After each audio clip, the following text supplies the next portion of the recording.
This has been a crazy year. Mhm. Lots of things have happened, lots Mhm. of good and lots of bad. Mhm. But how has COVID impacted you guys, with what you guys did? That's a great question. I'm just going to step back 1 second, and this is where COVID has impacted. I work with the state of Virginia, the Department of Health, as well as the Department of Education on projects here and there. And I was asked during COVID how we would help their remote students, specifically their summer school students doing credit recovery or just simply summer school, how we would help them with their fitness, how we would help them manage it, how we would help them, set SMART goals and build fitness plans. And the one thing we did is we worked together and we came up with what's called functional fitness challenges. And they're not validated instruments. They're not standardized. There are not healthy fitness ranges that go with it at this point. And maybe down the road there could be, but it's things like a 3-minute step challenge. It's a balance challenge. There's a shoulder stretch in there and a sit and reach, but it's not using equipment because we had to meet kids' needs. And there's a lot of baggage that comes with fitness measuring, as we all know. Whether you're a teacher or you're a student, you come into this with, I already knew the pecking order when I was in elementary school. I knew who was going to win the mile. I knew who was going to win the push-up, the curl-ups, and that was back in the President's Challenge days. But I knew those things. Kids know that stuff. They know who's going to come in first. It's not about placing. It's about where are you at, and would you like to maintain it or improve it, right? And so that's the idea. So COVID pushed us down that path, and right now we have, I don't want to throw a number up there, it's inaccurate, but I'll just say hundreds of thousands of kids using functional fitness challenges remotely, because again, they're not back in the system, or they are, and the teachers still have them logging into WellNet and putting in their fitness challenges. And that's something that's theirs. It's not measuring them up against the standard, but it's like, where am I at? Can I balance for 30 seconds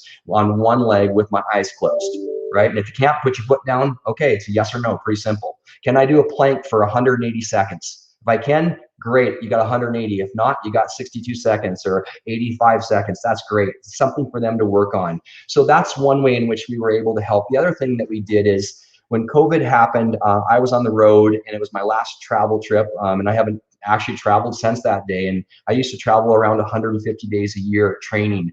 And we looked at it and said, okay, what's going to happen to PE teachers? They're all being forced to teach from home. How are they going to meet kids' needs?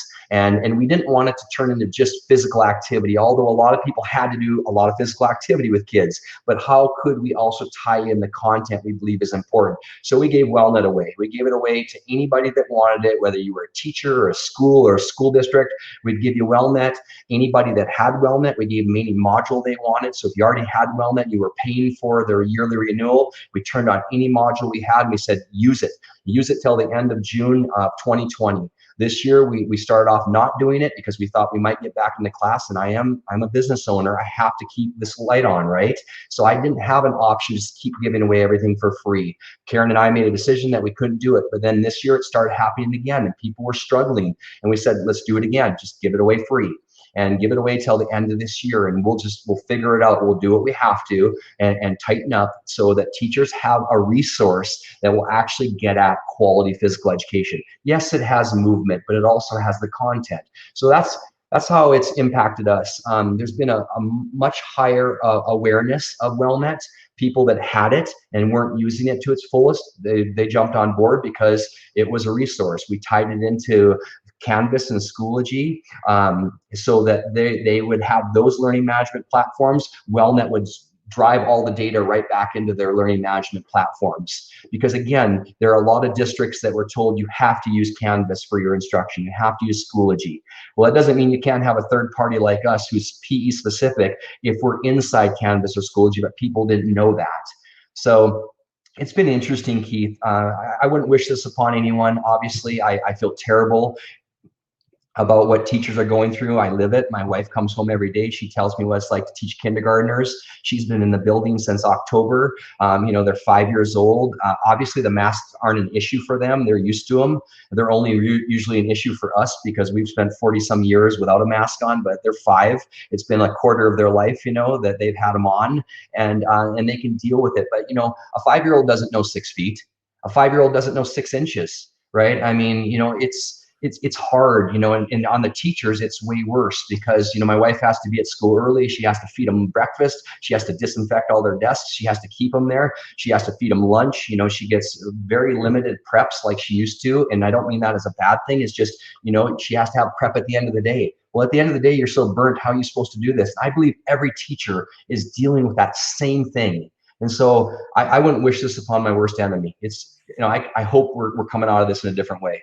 I tell you, the thing there is, one of the things that we've definitely seen from this COVID-19 is our profession, the PE part of the profession. I can't speak for the classroom teachers, but I mean, we really stepped up. There were people coming out with stuff, and it was good stuff, and trying to band together to figure out how can we do this with little to no equipment and small spaces for some kids, large spaces for others. Some kids with connection and some without. But then, when we have somebody like WellNet and Focus Fitness putting great content out there that you already have, you didn't have to look as far or as hard, and it was right there for you. So that was huge. Yeah, we were so lucky in our school district of having modules and having WellNet that as soon as the doors closed in March of last year, we looked right, okay, let's advertise this again. Let's remind our teachers how great this resource is. Here it is. And I just felt like we were prepared because we had some online WellNet and resources. At the time, it was not integrated with Canvas. But now this year, everything that we're doing in our large urban school district is synced to our Canvas learning management system. And it's so nice to know that your WellNet modules are now going to be fully integrated. And I recently looked at your PE1 and PE2. And when you're talking about content, I mean, you are an exercise scientist by heart. I could see you. I hear that in your voice. But when I reviewed that curriculum, the PE1 and PE2, you really do promote physical literacy and health literacy through those two programs. It's fantastic.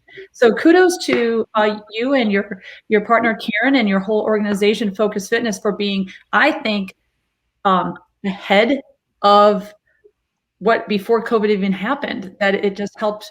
It made me feel relieved that we had that when the pandemic did hit. So again, I just want to thank you for that.